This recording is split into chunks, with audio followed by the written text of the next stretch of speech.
ભારતમાં કોઈ પણ તહેવારમાં મીઠાઈ વગર ઉજવતો નથી ને આ જ કારણમાં કે તહેવારના ઘણા દિવસો પહેલાં જ મીઠાઈની દુકાન પર લોકો ભીડ અને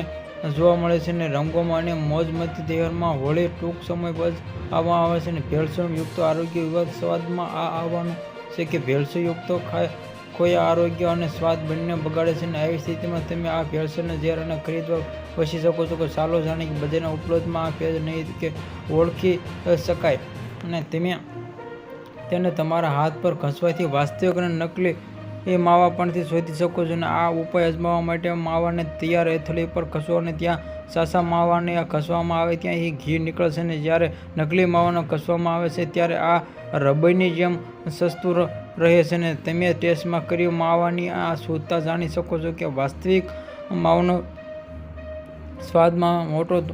મીઠો હોય છે ને જ્યારે નકલી માવાનો સ્વાદમાં ક્યારેક હળવો ક્યારેક કડવો અને કેટલીક નકલી માવાનો સ્વાદમાં સર્પ જેવો હોય છે અને માવામાં ભેળસેળ શોધવા માટે આયોડિન ટિક્સનો ઉપયોગ શ્રેષ્ઠ માવામાં આવે છે અને આ ઉપયોગમાં અજમાવવા માટે પહેલાં માવાની કેક બનાવો અને તેના ઓડિયમમાં ટિક્સ 2 ટીપા નાખવાને જો કે 5 મિનિટમાં આ રંગોમાં થઈ જાય તે સમજી લો કે આ લોટ મિક્સ થયો છે. આવા જ નવા સમાચાર જોવા માટે અમારી NB ગુજરાતી ચેનલને સબસ્ક્રાઇબ કરો મિત્રો.